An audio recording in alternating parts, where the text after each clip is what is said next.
Baik, Assalamualaikum warahmatullahi wabarakatuh. Hmm, Kembali lagi bersama saya Safarina. Kali ini saya akan kembali mencoba memaparkan materi ekonomi makro lanjutan, yaitunya tentang utang pemerintah dan defisit anggaran.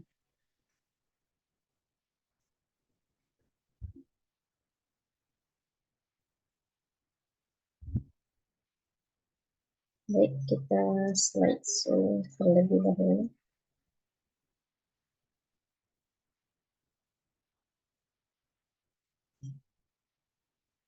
Nah, baik, pada bab kali ini nantinya kita akan mempelajari 4 poin kayak gitu. Yang pertama yaitu tentang besarnya utang pemerintah Amerika Serikat dan bagaimana perbandingannya dengan negara-negara lain.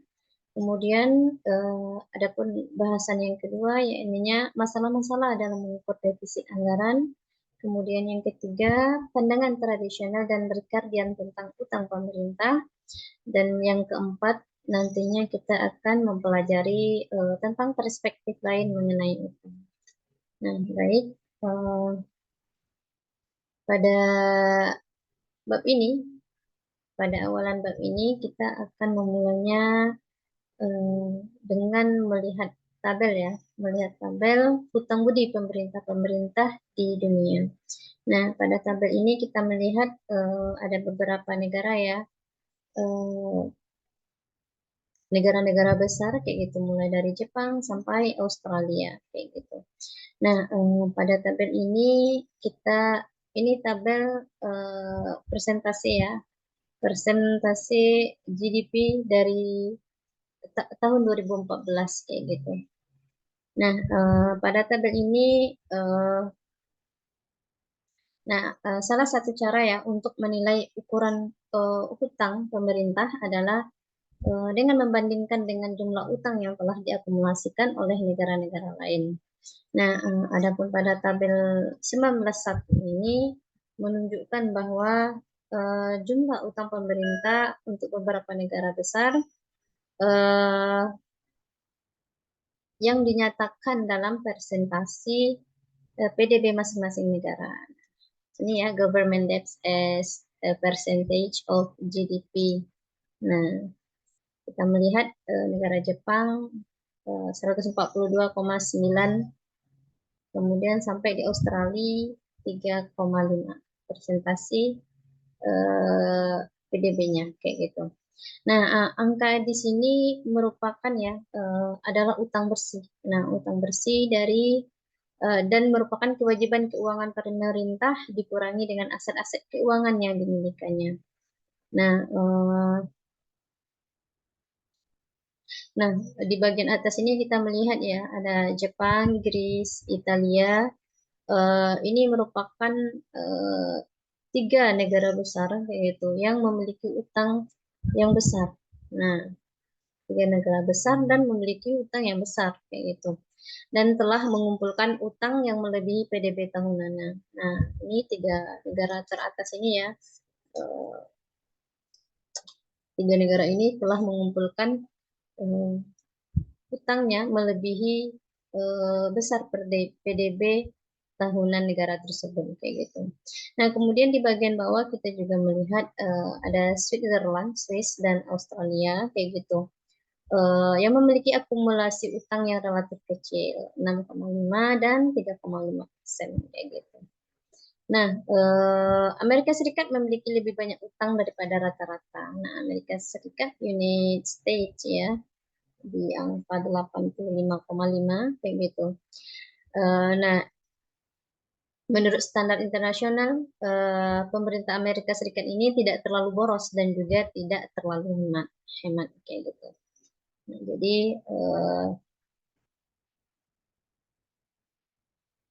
begitu ya. Nah, selanjutnya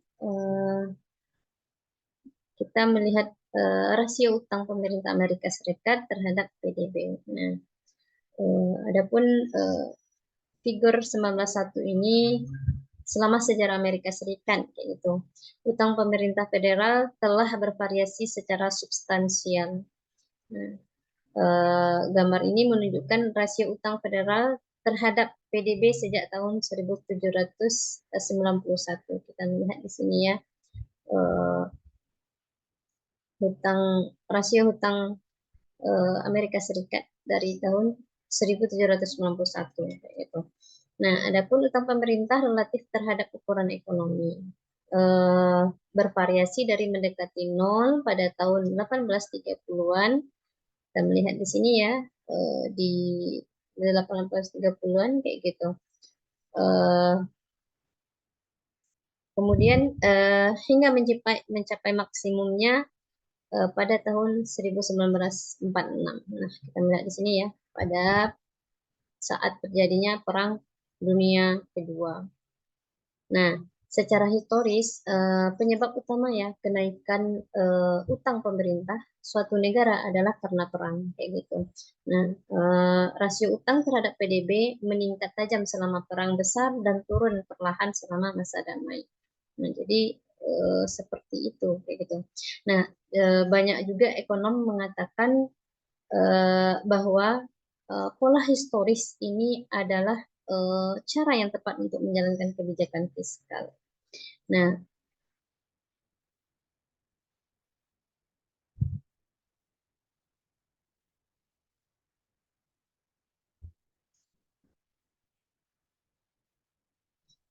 nah, di sini kita melihat ya, ketika terjadi perang kayak gitu, rasio hutang eh, di Amerika Serikat itu mengalami peningkatan kayak gitu. Dan puncaknya berada tahun 1946. Nah, oke, next. Nah, kita juga melihat ya pengalaman Amerika Serikat dalam beberapa tahun terakhir kayak gitu. Nah, kita melihat di sini bahwasanya di Amerika Serikat pada awal tahun 1980-an hingga awal tahun 1990-an kayak gitu. Rasio utang PDB-nya 25% pada tahun 1980, 47% pada tahun 1995. Nah, kemudian karena pemotongan pajak reagan, yaitu peningkatan belanja pertahanan dan hak-hak. Kemudian di awal 1990-an hingga 2000 terjadi defisit 290 dolar miliar pada tahun 1992. Kemudian surplus sebanyak 236 dolar miliar pada tahun 2000. Nah, kemudian rasio utang PDB turun menjadi 32,5% pada tahun 2000. Kemudian yang ketiga, karena pertumbuhan yang cepat, ledakan pasar saham dan kenaikan pajak. Nah, ini pengalaman Amerika Serikat ya dalam beberapa tahun terakhir kayak gitu. Nah, selanjutnya pada awal tahun 2000-an kembalinya defisit besar akibat pemotongan pajak bus, resesi 2001, kemudian terjadinya peperangan dengan Irak. Nah, kemudian resesi Amerika Serikat juga mengalami resesi ya tahun 2008 sampai 2009 dan mengakibatkan penurunan pendapatan pajak, kemudian peningkatan pengeluaran yang sangat besar, dana talangan lembaga keuangan dan industri otomotif paket stimulus. Nah, selanjutnya prospek fiskal jangka panjang yang mengkhawatirkan.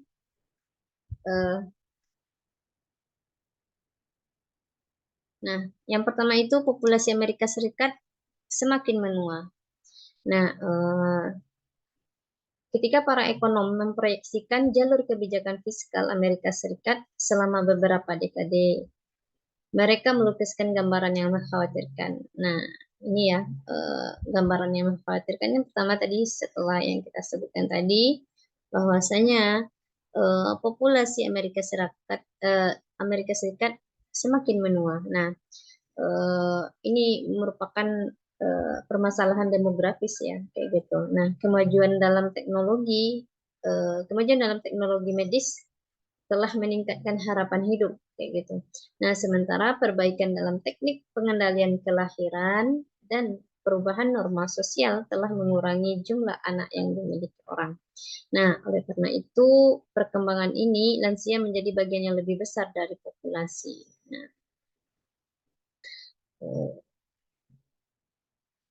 kemudian yang kedua, biaya perawatan kesehatan meningkat. Nah, kemudian yang ketiga, pengeluaran untuk hak-hak seperti jaminan sosial dan Medicare meningkat. Kemudian yang keempat, defisit dan utang diproyeksikan meningkat secara signifikan.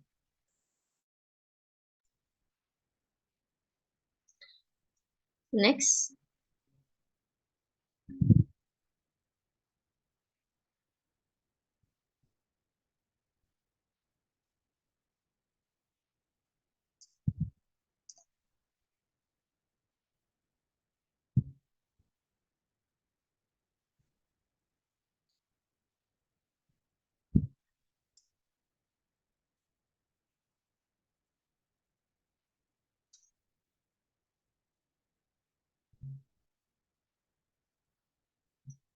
Oke, maaf. Sepertinya terjadi gangguan.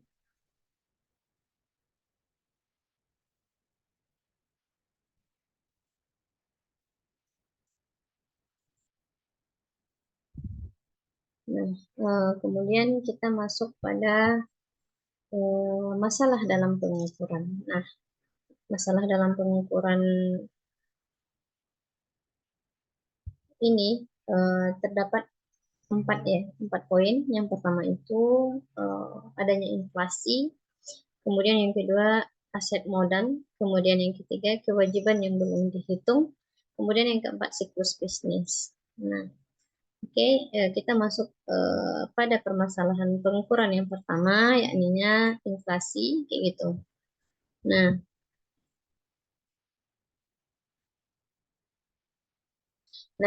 inflasi ya, isu yang paling tidak kontroversial dari masalah pengukuran adalah koreksi inflasi. Nah, hampir semua ekonom setuju bahwa utang pemerintah itu harus diukur secara real, bukan secara nominal, kayak gitu. Nah, defisit yang diukur harus sama dengan perubahan utang real, eh, bukan perubahan utang nominal. Nah, namun defisit anggaran yang biasa diukur tidak mengoreksi inflasi. Nah, di sini pada bagian inflasi ini kita akan menganggap utang real pemerintah adalah konstan, kayak gitu.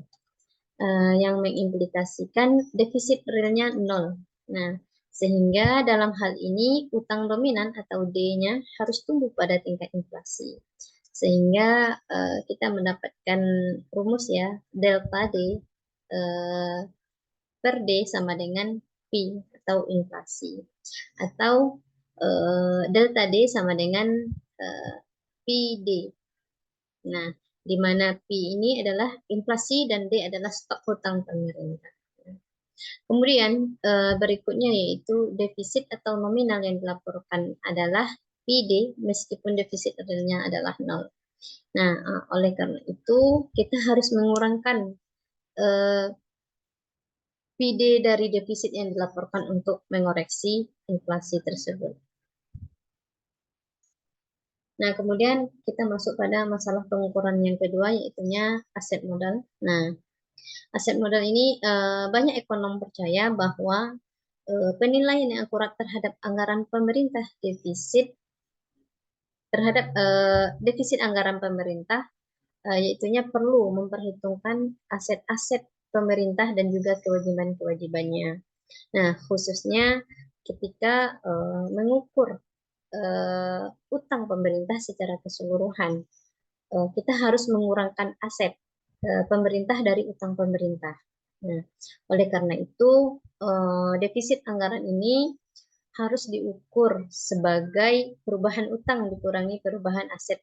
Nah, dan tentu saja individu dan perusahaan memperlakukan aset dan kewajiban secara simetris. Nah,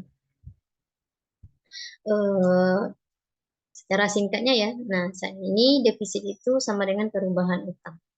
Nah, lebih baik ya pengangguran modal itu defisitnya sama dengan perubahan utang dikurangi dengan perubahan aset. Nah, contoh, misalkan pemerintah menjual sebuah gedung perkantoran dan menggunakan hasilnya untuk membayar utang. Nah, di bawah sistem saat ini defisit akan turun dan dalam hal pengangguran modal defisit tidak berubah karena penurunan utang diimbangi dengan penurunan aset. Nah, masalah dengan penganggaran modal menentukan pengeluaran pemerintah yang mana yang dihitung sebagai pengeluaran modal itu sendiri. Kayak gitu. Nah, kemudian masuk yang ketiga yaitunya masalah pengukuran yang ketiga kewajiban yang belum dihitung. Nah, ukuran defisit saat ini menghilangkan kewajiban-kewajiban penting pemerintah. Nah, dikenakan pembayaran pensiun di masa depan yang terutang pada para pekerja pemerintah saat ini. Kemudian yang kedua itunya pembayaran jaminan sosial di masa depan. Nah, kewajiban kontingensi misalnya mencakup deposito yang diasuransikan secara federal ketika bank-bank gagal atau sulit untuk memberikan nilai dolar pada kewajiban kontingensi karena ketidakpastian yang melekat. Ini masalah pengukuran yang ketiga ya, yakni tentang kewajiban yang belum dihitung.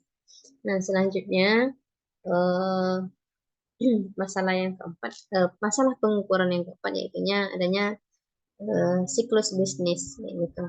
Nah, siklus bisnis ini banyak perubahan dalam defisit anggaran pemerintah terjadi secara otomatis, secara respon terhadap ekonomi yang berfluktuasi. Nah, ketika ekonomi eh, ketika ekonomi sebuah negara itu mengalami resesi, nah pendapatan akan turun. Nah, sehingga orang membayar lebih sedikit pajak penghasilan pribadinya. Kemudian keuntungan akan turun sehingga perusahaan membayar lebih sedikit pajak penghasilan perusahaan.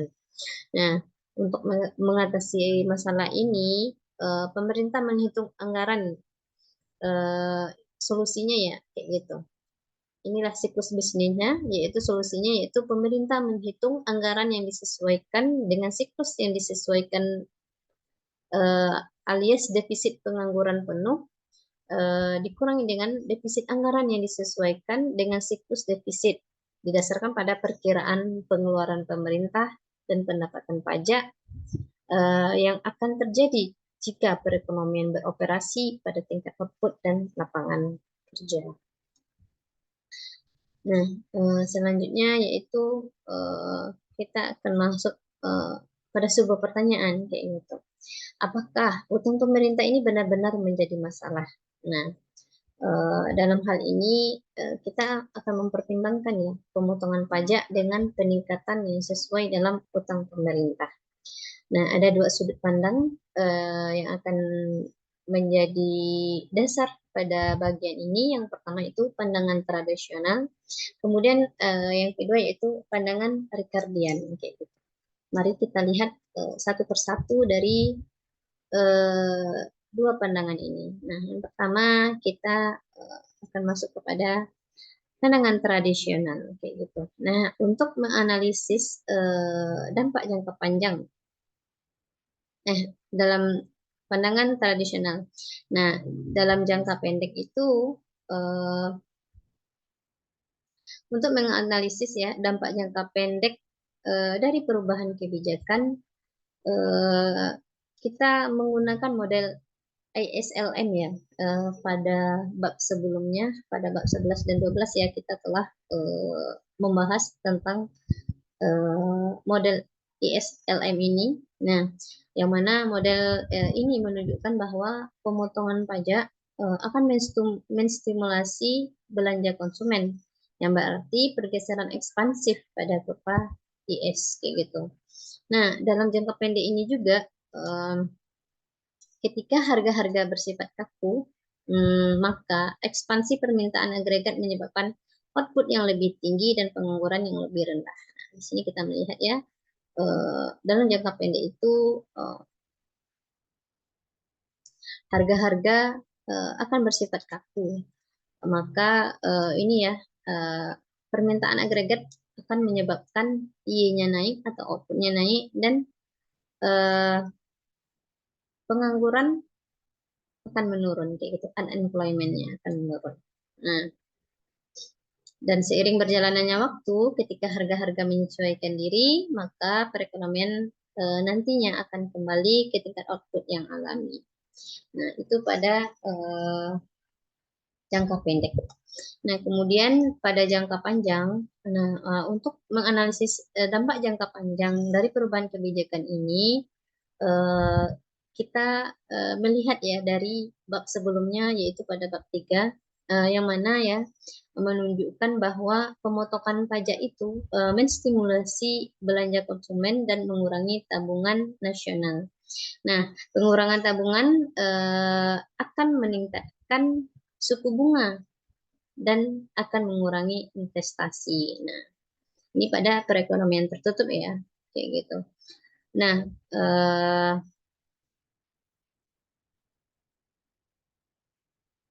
selanjutnya dalam jangka sangat panjang, pandangan tradisional ini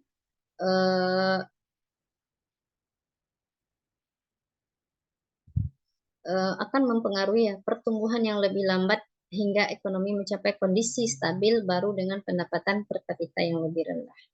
Nah, seperti itu. Kemudian kita mari melihat pandangan yang kedua, yaitu pandangan Ricardian. Nah, pandangan Ricardian ini, menurut pandangan Ricardian ini, konsumen adalah melihat ke depan, dan oleh karena itu mendasar keputusan pengeluaran mereka tidak hanya pada saat ini, tetapi juga pada pendapatan yang diharapkan di masa depan. Nah, menurut pandangan Ricardian itu ya kayak gitu, bahwasanya konsumen itu melihat ke depan kayak gitu. Jadi mereka tidak hanya berfokus pada masa kini kayak gitu. Nah, pandangan Ricardian ini ya di dikeluarkan oleh David Ricardo tahun 1820, dan baru-baru ini dikembangkan oleh Robert Paro kayak gitu. Nah, kemudian pandangan Ricardian ini tentang utang pemerintah menerapkan logika konsumen berwawasan ke depan untuk menganalisis dampak kebijakan fiskal. Sama ya seperti yang telah kita sebutkan tadi kayak gitu. Kemudian kita juga melihat menurut ekuivalensi Ricardian, pemotongan pajak itu yang didanai oleh utang tidak berpengaruh pada konsumsi, tabungan nasional, tingkat bunga real, investasi, ekspor neto, atau PDB real, bahkan dalam jangka pendek. Nah, itulah eh, eh, pandangan ya Ricardian terhadap utang kayak gitu. Nah, selanjutnya kita juga melihat eh, logika kesetaraan Ricardian ini kayak gitu. Nah, yang pertama itu konsumen berwawasan ke depan. Nah, seperti yang telah kita sampaikan juga tadi ya kayak gitu. Konsumen itu berwawasan ke depan. Nah, mengetahui bahwa pemotongan pajak yang dibiayai utang saat ini menyerahkan peningkatan pajak di masa depan yang sama dalam nilai sekarang dan dengan pemotongan pajak. Kayak gitu. Kemudian yang kedua yaitu pemotongan pajak tidak membuat konsumen menjadi lebih baik. Nah, sehingga mereka tidak meningkatkan pengeluaran konsumsi. Sebaliknya, mereka menyimpan seluruh pemotongan pajak untuk membayar kewajiban pajak di masa depan. Nah, hasilnya tabungan pribadi meningkat sebesar jumlah tabungan publik yang turun, sehingga tabungan nasional tidak berubah. Ini logika kesetaraan dari Ricardian gitu. Kemudian yang berikutnya masalah ya, masalah dengan kesetaraan Ricardian ini. Nah, ada beberapa masalah ya, ada 3 masalah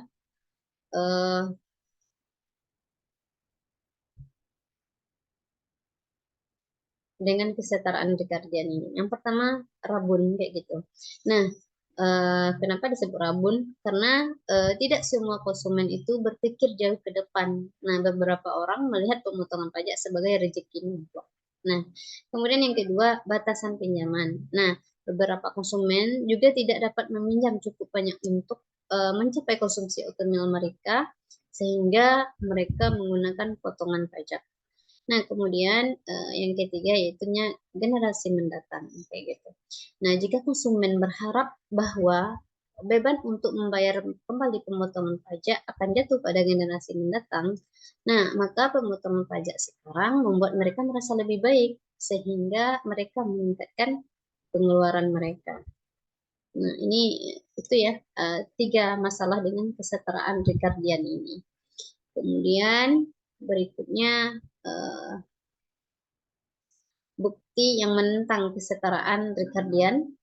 Nah, awal tahun 1980-an, pemotongan pajak Reagan meningkatkan defisit, tabungan nasional turun, suku bunga real naik, nilai tukar terapresiasi, dan NX-nya turun.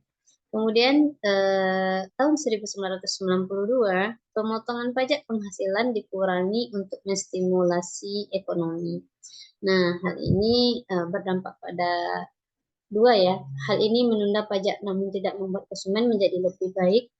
Kemudian hampir separuh konsumen itu meningkatkan konsumsi mereka.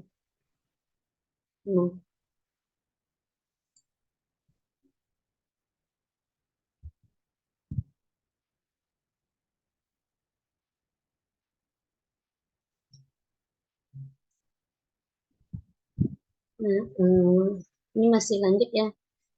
Para penunggung RE atau Ricardian Equivalence dia berpendapat bahwa pemotongan pajak reagan itu tidak memberikan ujian yang adil terhadap uh, re, uh, Ricardian equivalence tadi.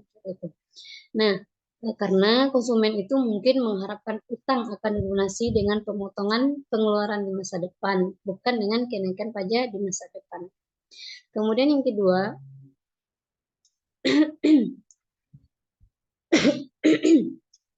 kemudian yang kedua yaitunya tabungan pribadi mungkin telah jatuh karena alasan selain pemotongan pajak seperti optimisme tentang ekonomi.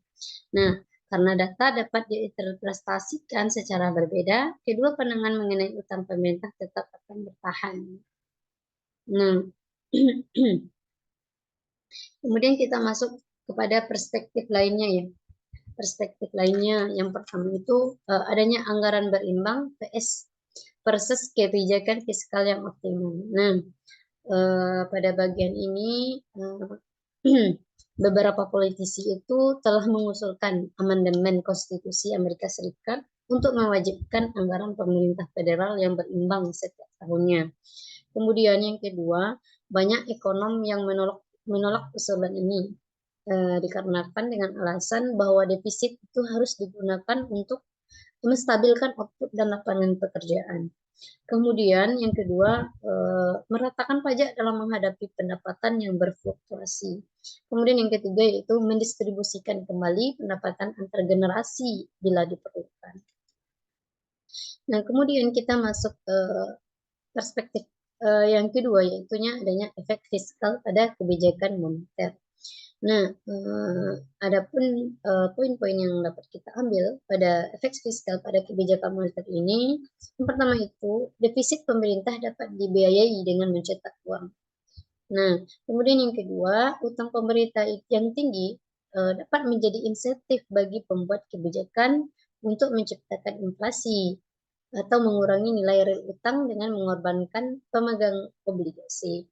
Nah, untungnya nantinya yang pertama sedikit bukti bahwa hubungan antara kebijakan fiskal dan moneter adalah penting. Nah, kemudian sebagian besar pemerintah mengetahui kebodohan menciptakan inflasi. Kemudian yang ketiga itu sebagian besar bank sentral memiliki setidaknya sebagian kemandirian politik dari para pembuat kebijakan fiskal. Nah, kemudian perspektif yang berikutnya yaitu utang dan politik. Nah, menurut N. Gregory Mankiw ya, pada halaman 487 itu, kebijakan fiskal itu tidak dibuat oleh malaikat. Nah, jadi ada beberapa pihak yang tidak mempercayai para pembuat kebijakan dengan pengeluaran defisit. Nah, mereka yang tidak mempercayai ini berpendapat bahwa para pembuat kebijakan tidak mengkhawatirkan biaya yang sebenarnya dari pengeluaran mereka, karena beban tersebut dibebankan kepada para pembayar pajak di masa depan. Nah, kemudian yang kedua, mereka berpendapat bahwa karena pembayar pajak di masa depan tidak dapat berpartisipasi dalam proses pengambilan keputusan, karena kepentingan mereka mungkin tidak diperhitungkan. Ini adalah alasan lain untuk amandemen anggaran berimbang. Jadi, ya. Kemudian ada perspektif lainnya, yaitunya dimensi internasional. Nah, dimensi internasional ini dapat kita tarik ya beberapa poin. Yang pertama itu defisit anggaran pemerintah dapat menyebabkan defisit perdagangan. Nah, yang harus dibiayai dengan meminjam dari luar negeri. Nah, kemudian yang kedua, adanya utang pemerintah yang besar itu akan dapat meningkatkan risiko pelarian modal. Karena investor asing mungkin melihat risiko gagal bayar yang lebih besar. Jadi, jika utang pemerintah sebuah negara besar ya, itu akan meningkatkan risiko pelarian modal kayak gitu. Para investor asing itu mereka akan melihat risiko ya kayak gitu terhadap ketika mereka menanamkan modal jika utang pemerintahan sebuah negara itu banyak kayak gitu. Yang ketiga yaitu utang yang besar dapat mengurangi pengaruh politik suatu negara dalam urusan internasional. Jadi dari sisi dimensi internasional ada 3 hal yang dapat kita ambil kayak gitu. Nah, kemudian kita juga melihat di sini adanya studi kasus obligasi negara yang terindeks inflasi. Nah, mulai tahun 1997 ya, Departemen Keuangan Amerika Serikat itu menerbitkan obligasi dengan imbal hasil yang diindeks KCPI. Nah, adapun manfaatnya yang didapatkan yaitunya yang pertama menghilangkan risiko inflasi, yaitu risiko bahwa inflasi dan karenanya tingkat suku bunga real akan berbeda dari yang diharapkan. Kemudian yang kedua yaitunya dapat mendorong sektor swasta untuk menerbitkan obligasi yang sesuai dengan inflasi. Kemudian yang ketiga, menyediakan cara untuk memperkirakan tingkat inflasi yang diharapkan. Baik, kita sudah sampai pada ringkasan kayak gitu daripada materi ini. Adapun ringkasan yang bisa kita ambil kayak gitu ada beberapa poin. Yang pertama itu relatif terhadap PDB utang pemerintah Amerika Serikat itu tergolong moderat dibandingkan dengan negara-negara lain seperti yang telah kita bahas di awal tadi ya kayak gitu. Kemudian yang kedua, angka-angka standar pada defisit adalah ukuran yang tidak sempurna dari kebijakan fiskal karena tidak dikoreksi untuk inflasi. Kemudian yang kedua yaitu tidak memperhitungkan perubahan dalam aset pemerintah. Dan yang ketiga, menghilangkan beberapa kewajiban, misalnya pembayaran pensiun di masa depan kepada pekerja saat ini. Kemudian yang ketiga, tidak memperhitungkan dampak dari siklus bisnis itu sendiri. Nah, kemudian adapun yang ketiga yang dapat kita ambil dari materi ini, yaitunya dalam pandangan tradisional, pemotongan pajak yang dibiayai oleh hutang akan meningkatkan konsumsi dan mengurangi tabungan nasional.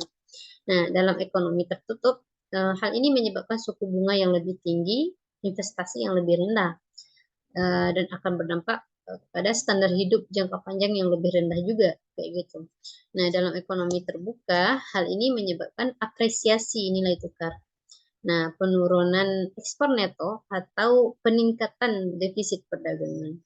Dan kemudian yang keempat yaitu adanya pandangan Ricardian yang menyatakan bahwa pemotongan pajak yang dibiayai oleh utang itu tidak mempengaruhi konsumsi atau tabungan nasional.